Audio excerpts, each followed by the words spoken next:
성경은 복의 이야기로 가득 차 있습니다. 창세기 1장을 읽어보시면 딱 첫 페이지에서부터 복이라는 단어를 쉽게 찾아볼 수 있습니다. 창세기 12장에서도 아브라함을 부르실 때 하나님의 복을 약속하시죠.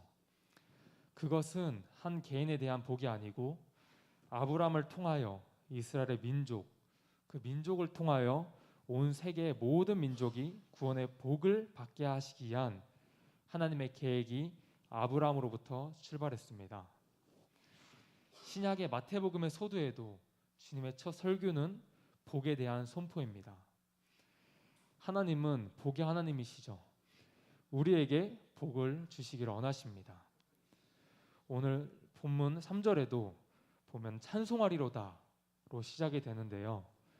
이 언어의 영어 역본을 보면 Blessed be God이라는 표현이 있습니다. 그건 무슨 의미냐 하면 복되신 하나님이라는 뜻입니다. 하나님은 복의 원천이십니다. 성경을 들여다보면 인간이 복을 원하는 것보다 훨씬 더 하나님이 인간에게 복을 주시기를 원하신다는 것을 성경을 통해 확인할 수 있습니다. 인간의 최대 관심은 복입니다. 특히 우리나라도 복을 매우 좋아하는 나라인데요. 그래서 새해 인사할 때 우리는 어떻게 인사합니까? 새해 복 많이 받으세요 라고 인사하지 않습니까? 그런데 그 복이 어떤 것이며 또 그 복이 어디로부터 오는가, 여기에 대해서는 사람들이 잘 모릅니다. 그냥 막연히 복을 구하는 것입니다. 여러분, 인류 최초의 인간이 잃어버린 것은 바로 이 복입니다. 복을 잃어버리게 된 원인은 죄 때문인 것이죠. 그래서 구원이란 그 잃어버린 복을 회복시키는 겁니다. 오늘 우리는 이 아침에 굉장히 중요한 질문을 우리 각자에게 던져볼 필요가 있는데요. 나는 이미 복을 받은 사람인가? 아니면 복을 받아야 할 사람인가? 이 대답에 따라 우리의 인생은 다른 길을 걷게 됩니다. 이미 복을 받은 사람이라면 그것을 깨닫는 순간부터 행복한 사람이 될 수 있습니다. 그러나 아직 난 복을 받지 못했어 라고 생각하는 사람은 그것을 얻기 위해서 일평생 어떤 몸부림을 쳐야 되겠죠. 누가 복을 받은 사람인가? 누가 행복한 사람인가? 언제 행복했던 적이 있는가? 돈을 많이 벌었을 때였습니까? 아니면 결혼했을 때였습니까? 아니면 원하던 집을 구입할 때였습니까? 아니면 아이가 좋은 학교에 입학할 때였습니까? 물론 이런 것들은 복의 부분일 수 있습니다. 그런데 문제는 그런 것들이 계속 유지된다는 보장이 없습니다. 돈을 많이 가지는 것이 복이라고 한다면 돈을 잃어버리는 순간 복은 사라질 것입니다. 그것은 언제든지 빼앗길 수 있는 것이기 때문에 불안한 것이죠. 지금은 행복하게 살고 있지만 미래에 무슨 일이 일어날지 우리는 알 수 없습니다. 갑자기 내가 복이라고 여기던 것이 사라져 버린다면, 우리가 흔히 복이라고 여기는 것들의 유효기간이 얼마나 짧은지 모릅니다. 내가 그 복을 가지고 있다 할지라도 그것을 확실하게 계속 지킬 수 있는가, 아니면 어떤 상황에 의해서, 어떤 사람에 의해서, 아니면 나의 실수에 의해서 그것을 빼앗길 수 있는 것이라면 그것은 진정한 복이라고 말할 수 없습니다. 비록 지금은 행복하다 해도 내일은 미지수인 것이죠. 그래서 사람들은 계속 무엇인가를 추구해야 하고 멈추지를 못합니다. 세상에서 말하는 복이란 모두가 상대적인 것이고 또 유한성이 있다는 겁니다. 어떤 것도 영원한 것은 없습니다. 바로 오늘 우리에게 말씀하고 있는 복은 그런 차원과는 다른 것인데요. 하나님께서 우리에게 복을 주셨다라고 얘기하는데 그 복의 표현이 조금 독특합니다. 본문 3절을 다시 읽도록 하겠습니다. 찬송하리로다 하나님 곧 우리 주 예수 그리스도의 아버지께서 그리스도 안에서 하늘에 속한 모든 신령한 복을 우리에게 주시되. 아멘. 3절을 보면 그리스도 안에서 하늘에 속한 모든 신령한 복을 우리에게 주시되, 여기에서의 복은 그냥 복이 아니고 신령한 복이라는 부분입니다. 신령한 복이란 어떤 것입니까? 한마디로 하나님으로부터 주어진 복입니다. 근데 이것은 어떤 상태, 조건, 형편에 가는 것보다 훨씬 더 넓은 개념입니다. 하나님은 우리의 현실에 사소한 것에서부터 미래의 모든 일까지 관여하시고 통치하신다 라고 하는 개념이 하늘로부터 내려온 이 신령한 복의 개념 안에 들어 있습니다. 우리는 어떤 것에 의해서 내가 가지고 또 복이라고 여겼던 것이 한순간에 깨어져 버리는 경우가 많은데요. 오늘 이 신령한 복, 하늘로부터 내려온 이 복은 하나님으로부터 주어진 복이기 때문에 우리의 삶의 현실의 크고 작은 어떤 문제라 할지라도 현재, 미래의 모든 부분까지 하나님이 우리의 삶을 통치하고 계십니다. 다시 말하면 하나님으로부터 온 복은 사람들에 의해서 또 쉽게 깨어질 수 없다라고 하는 것을 우리에게 말씀하고 있습니다. 그런 의미에서 이 신령한 복은 한마디로 우리의 삶의 모든 것을 복되게 하는 복입니다. 이것은 특별히 어떤 상황과 조건의 문제가 아니고 우리의 정체성과도 연결이 된다는 겁니다. 예수님께서 산상수훈에서 팔복을 말씀하실 때도 인간적으로 보면 복과는 거리가 먼 사람처럼 보이는데 복이라고 말씀하십니다. 그게 뭘까요? 심령이 가난한 자는 복이 있나니, 또 애통하는 자는 복이 있나니, 또 의에 줄이고 목마른 자는 복이 있나니. 세상 사람들이 보기에는 전혀 이해가 되지 않는 이야기입니다. 이것은 어떤 상황이나 조건의 문제가 아니라 존재의 문제라는 겁니다. 내가 무엇을 가지고 있느냐보다 내가 누구인가가 더 중요한 것입니다. 하늘의 신령한 복이란 그런 의미에서 어떤 것에 제한을 받지 않는 그리스도 안에서 주어진 것이라고 이야기합니다. 진짜 복은 하나님으로부터 시작하여 하나님으로 끝이 납니다. 그래서 우리가 확인해야 되는 것은 하나님과 연결되지 않은 복은 복이 아니다라는 겁니다. 복처럼 보이는데 그것은 복이 아닙니다.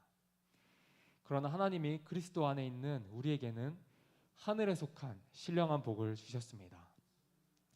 그래서 어떤 사람은 자기가 가진 것이 별로 없는데도 나누면서 즐겁게 사는 사람이 있는데, 반면 어떤 사람은 많이 가지고 있으면서도 늘 부족한 것처럼 살아갑니다. 이것은 가진 것이 많고 적음의 문제가 아니라 존재의 문제라는 것이죠. 환경이나 조건의 문제가 아니라는 것입니다. 바울은 우리가 무엇인가를 더 받아야 복이 아니라 이미 받은 복이 무엇인가를 오늘 이 본문을 통해서 우리에게 가르쳐주고 있습니다. 그러면 그리스도인이 받은 이 신령한 복, 하늘에 속한 이 복은 어떤 것인가를 4절 이후부터 바울은 빈틈없이 논리정연하게 설명을 하는데, 우리가 다 다룰 수는 없지만 여기서 한두 가지 정도를 붙잡으려고 합니다. 4절 5절 말씀을 다시 한번 같이 읽도록 하겠습니다. 곧 창세전에 그리스도 안에서 우리를 택하사 우리로 사랑 안에서 그 앞에 거룩하고 흠이 없게 하시려고 그 기쁘신 뜻대로 우리를 예정하사 예수 그리스도로 말미암아 자기의 아들들이 되게 하셨으니. 아멘.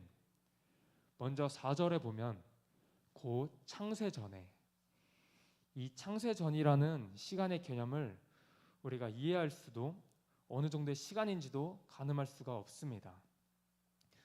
우리가 그 시기와 때가 언제인지는 모르지만 우리가 알 수 있는 건 이 세상이 만들어지기 전부터 하나님께서 계획하셨다는 겁니다. 그 창세전에 그리스도 안에서 우리를 택하사 우리로 사랑 안에서 그 앞에 거룩하고 흠이 없게 하시려고, 여기서 우리가 붙잡아야 할 단어는 우리를 택하사라는 겁니다. 여러분, 복이란 바로 택함을 받는 것입니다. 그렇다면 반대 단어는 무엇이겠습니까? 버림받음입니다. 에덴에서 인간의 범죄로 인해 찾아온 저주가 하나님으로부터의 버림받음입니다. 어떤 사람, 어떤 직장으로부터의 버림받은 정도가 아니라 하나님으로부터의 버림받음입니다. 그래서 인간의 무의식적인 내면에는 버림받은 자의 상처가 있습니다. 에덴 동산에 추방을 당한 아담의 후예들인 인간에는 내면에 불안함이 있어요. 그래서 우리는 스스로를 보호하려고 하고 사람들을 의심하고 그리고 존재론적으로 불안합니다. 뿐만 아니라 우리는 살아가면서 어린 시절부터 친구들로부터 왕따를 경험하거나 때로는 청년의 시절에 실연의 경험, 그리고 결혼 생활에서의 이혼의 경험, 때로는 직장에서의 실직의 경험, 관계 속에서의 배반의 경험, 이 모든 것이 다 버림받음의 감정과 같은 것입니다. 인생을 살아가면서 선택받지 못한 것으로 인한 상처가 많습니다. 취업 실패가 반복되면 단순한 취업 실패로 끝나는 게 아니라 생존의 문제를 넘어 내 영혼의 깊은 자존감을 건드리기 때문에 힘든 것입니다. 사람은 어디에서나 누군가에게 선택을 받고 싶어 합니다.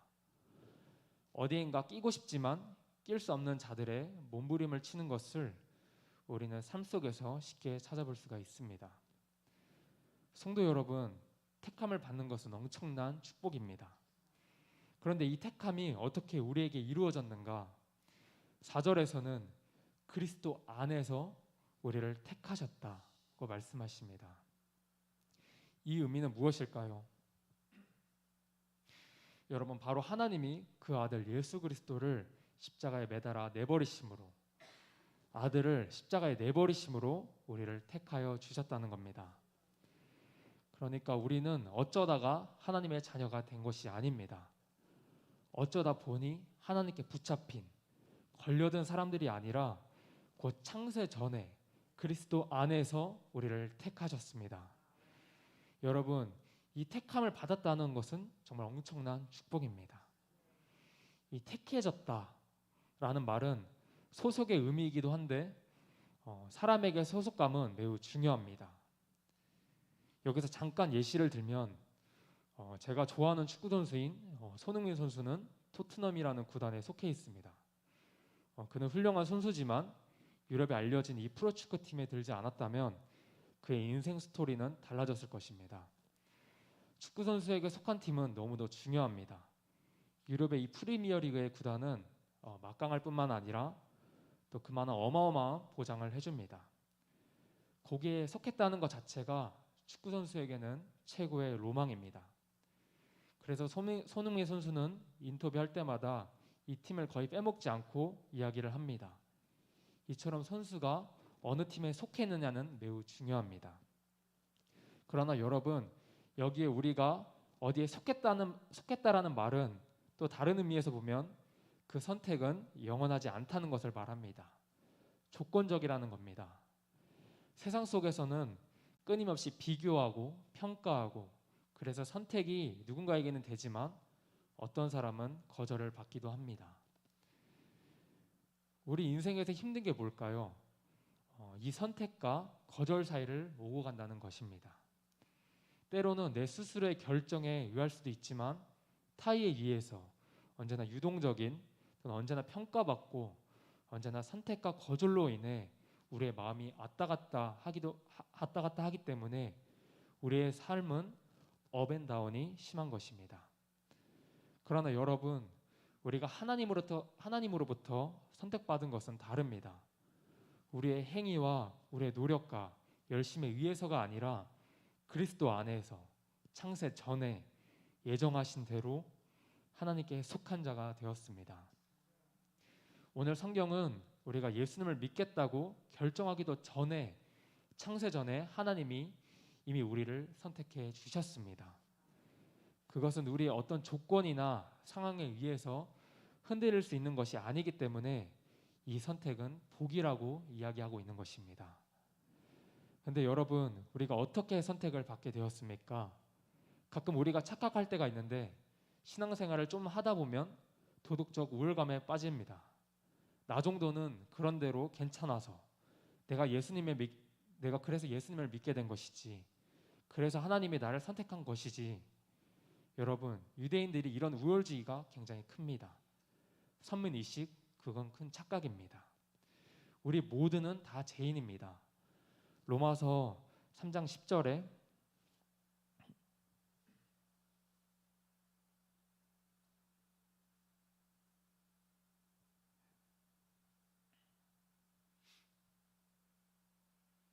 로마서 3장 10절에 보면 기록된 바 의인은 없나니 하나도 없다고 말하고 있습니다. 우리 인간은 죄 짓는 일에는 선수들입니다. 할 수 없이 죄를 짓는 게 아니고요.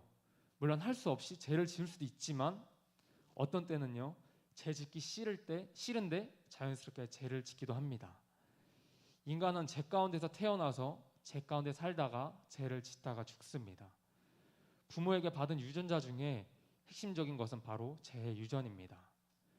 본질상 우리는 진노의 자녀들이었지만 그럼에도 불구하고 하나님이 우리를 택해 주셨기 때문에 우리가 이 예배자리 가운데 나올 수 있는 것입니다. 이것은 하나님의 일방적인 은혜이며 하나님의 편에서 먼저 손을 내미신 것입니다. 이것은 우리의 안정감이고 평안입니다. 우린 그리스도 안에 있으면 결코 불안하지 않습니다. 내가 버림을 받지 않을까? 내가 이 택함에서 제외되진 않을까? 언젠가는 아웃되지는 않을까라고 하는 불안을 가질 필요가 없습니다.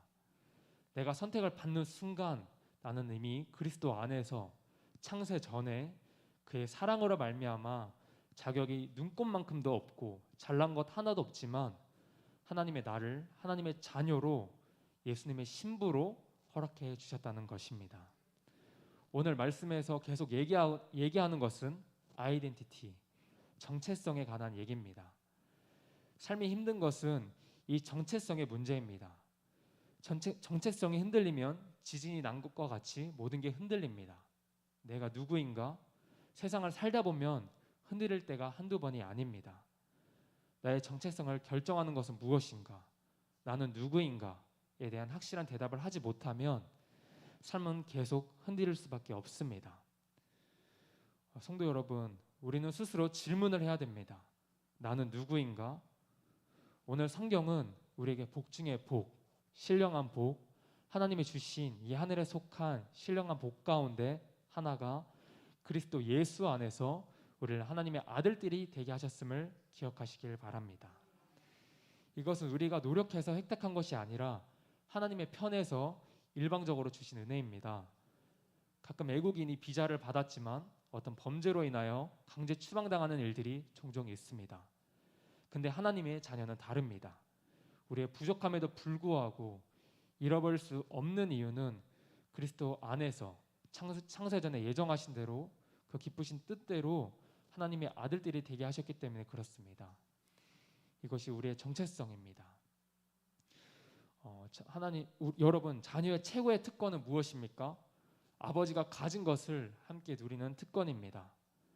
자녀가 된다는 것은 단순히 신분의 변화만을 말하지 않습니다. 삶 전체에 영향을 끼친다는 의미입니다. 주어지는 권리가 한두 가지가 아닙니다. 누가복음 15장에 탕자의 비유에서 진짜 탕자는 무엇일까요? 아버지가 있는데 없는 자처럼 살아가는 게 탕자입니다. 하나님의 자녀라는 신분과 지위는 어떤 경우에도 빼앗기지 않습니다. 이 세상 우리가 이 신분보다 더 높은 신분은 없습니다. 우리가 세상 속에 살면서 힘들어하는 이유 중에 하나가 자존심을 지키는 겁니다. 자존심이 짓밟히는 것은 견딜 수 없어합니다. 또 심하면 목숨까지도 끊습니다. 그처럼 자존심은 무서운 것이죠. 그런데 여러분, 자존심 지키고 싶어도 지킬 수 없는 때가 너무나 많습니다. 별것 아닌 것 때문에 기분이 상하고 열을 받을 때가 얼마나 많습니까? 그래서 어떤 사람들은 이 자존심 지키기 위해서 온 생의 모든 것을 다 쏟아붓습니다. 근데 그 자존심이 지켜지지가 않습니다. 그러나 이제 우리는 하나님의 자녀됨의 영광이 무엇인가를 알게 된 자들입니다. 그리스도 안에서 누가 뭐라 해도 나는 하나님의 자녀가 된 것입니다. 그 말은 이제 우리의 신분의 당당함을 누리고 이 세상의 어떤 것들로 인하여 우리가 연연하지 않고 살아갈 수 있는 멋진 존재들로 우리를 불러주셨다는 사실입니다. 그것이 하늘에 속한 것이고 하나님의 자녀이기 때문에 하나님은 당신의 백성들을 끝까지 책임져 주시고 구원에 이르게 하실 것이라는 것을 로마서 8장 28절에서는 모든 것이 합력하여 선을 이루실 것이라고 말하고 있습니다. 이 약속이 바로 하나님의 자녀들에게 주어진 축복인 줄로 믿습니다. 이 은혜, 이 축복을 알고 있던 바울은 오늘 3절의 편지를 쓰면서 제일 첫 번째 표현이 찬송하리로다였습니다. 바울은 기쁨에 넘쳐서 어쩔 줄 몰라 하고 있습니다. 여러분, 누가 찬송을 하는 것입니까? 내가 받은 복이 무엇인가를 아는 사람이 진정한 찬송을 할 수가 있습니다. 찬송이라는 것은 내가 하는 것이지만 찬송을 하게 하는 주체가 있어요. 그래서 내가 부른다라고 하기보다는 내 안에서 찬송이 터져 나온다라고 하는 것이 맞는 표현인 것 같습니다. 본문 6절을 같이 읽도록 하겠습니다. 이는 그가 사랑하시는 자 안에서 우리에게 거저 주시는 바 그의 은혜의 영광을 찬송하게 하려는 것이라. 아멘. 인간은 하나님을 찬송하는 게 우리 존재의 목적이라는 것입니다. 왜 찬송을 부르는 자가 복된 자인가? 원래 인간의 창조 목적에 맞게 살아갈 때 인간은 가장 기쁨이 넘치게 되어 있습니다.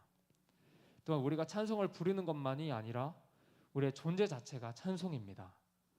우리가 하나님을 찬송하게 하는 존재로 하나님이 택하셨다는 것입니다. 우리가 기쁨으로 찬송할 수 있게 하셨고 그 제대로 된 찬송은 내가 누구인가를 알게 될 때 진정한 찬송이 터지게 됩니다. 정리하자면 우리에게 주어진 복, 구원으로 인하여 주어진 하나님의 자녀의 신분은 누구도 빼앗아갈 수 없는 정체성이 되었습니다. 그래서 더 이상 저주가 영향을 줄 수 없는 인생이 되었으며 그 은혜에 우리는 하나님을 찬송할 수밖에 없고 그 찬송이 우리를 지으신 택하신 목적이라고 하는 것입니다. 근데 찬송을 하게 하시는 이유가 뭘까요? 그 찬송을 부르게 하심으로 우리의 존재의 목적을 깨닫게 하시고 우리의 삶의 모든 깨어진 하나님과의 관계가 회복되고 또 삶에 무너진 것들이 질서를 찾게 만드는 역할을 하기 때문에 찬송을 하게 하는 것입니다. 그래서 우리가 예배하는 것입니다. 우리가 하나님을 높여드리는 찬송을 올려드리고 또 우리의 삶이 하나님의 영광을 올려드리기 위해서 삶의 초점을 하나님께 맞춰지고 또 삶의 모든 무질서함이 해결되었을 때 우리의 삶의 일상은 회복되는 역사가 있게 될 줄 믿습니다. 오늘 바울은 창세전에 하늘에 속한 그리스도 안에서 신령한 복이라는 단어를 통하여 우리에게 베풀어 주신 하나님의 은혜에 대해 이야기합니다. 성도 여러분, 세상에서는 실패하고 사람들로부터 별로 귀중한 존재로 여김을 받지 못한 일들이 있을지라도 오늘 말씀을 통하여 우리에게 주시는 복이 무엇인가를 확실히 안다면 우리의 삶은 확연하게 달라지실 수 있을 줄로 믿습니다. 하나님이 우리에게 주신 이 구원의 감격이 식지 않고 또 내 안에 주어진 이 구원이 이 복이 얼마나 큰가를 날마다 경험하며 또 사는 은혜가 있기를 소망합니다. 기도하겠습니다.